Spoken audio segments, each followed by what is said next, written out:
Hey, Parper V12 here. Once again, I am making an Aeronautica video, after another 6 months of nothing. Today, I wanted to share some fun facts about the game. Some longtime players will probably know most of these, but other players might not know any. Either way, I just wanted to make an entertaining little video about some things I thought were cool. To begin, let me ask you a question. Do you know what stealth means when it comes to an aircraft, primarily those used by the military, such as the F-35 or B-2 Spirit?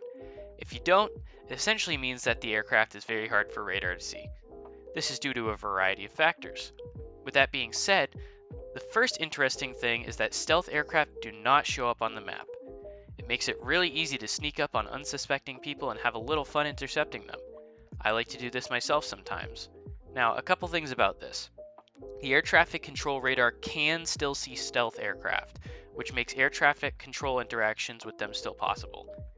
The other thing is that the F-35, for example, has equipable radar reflectors, and I believe this is the only current example in the game, which in real life makes it easier to see on radar. In-game, however, this does nothing. Another mostly military-related fact, although other aircraft do have it, is post-stall maneuverability. Usually, when you stall, you lose control of the aircraft, but with some aircraft, like the F-22 Raptor, you can still maneuver the aircraft around, which can make for a little fun. If you've ever encountered a thunderstorm, which are usually within the red weather circles on the map, you've probably noticed some strong winds. These winds get highest near the center of the storm, and the highest I've personally witnessed is about 66 knots. If your aircraft's stall speed is below the wind speed, you can actually hover still in the wind with the right amount of throttle, which is pretty cool.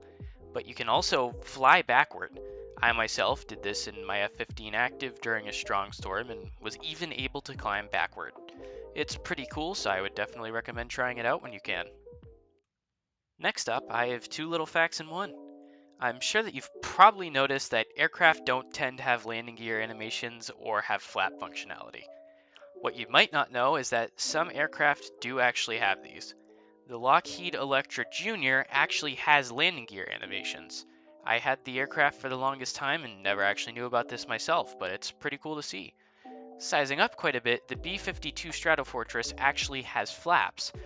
They aren't animated and don't actually affect the aircraft's flight model, but it's still a pretty cool addition nonetheless.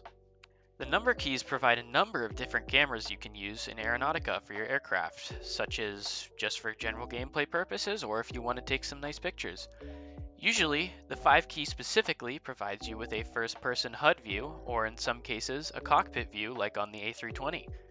On some aircraft though, such as the F-15E, which is how I found this out, this gives you a targeting pod view, which I found pretty cool and was pretty fun to use. On certain aircraft though, like the F-35 for example, this view does exist, but you have to press 5 twice as it also has a normal HUD view before the targeting pod. Hey, really quickly, this is me editing. I'm sick right now, but I just wanted to say the reason that there is this difference is because the F-15's targeting pod locks forward. So once you're done looking around, it'll automatically lock to the front of the aircraft. And so the HUD is actually incorporated into the targeting pod camera view. And if you want to disable it, you just press right alt like you would for any other camera view. But the F-35, the targeting pod, doesn't re-lock to the forward position. You can aim it anywhere without having to specifically hold it in that position, which is why there are 2 cameras instead of just 1. Something you may have stumbled upon already are unmarked airfields. There are a few of these throughout the map, such as Pulau Air Force Base, located just north of Tanang Island Airport. The landmass as well as the single runway are both visible from the map, but not marked at all. Another example is Skjoldveg Joint National Outpost, hopefully I pronounced that right, located a little west of Cairo Regional Airport. This airfield doesn't have a paved runway and isn't visible on the map. These airfields don't have jobs or dealerships, but you can still end flights and stay at them and function normally otherwise with refueling capabilities and such. I hope you found this video interesting and hopefully learned something new as well from it.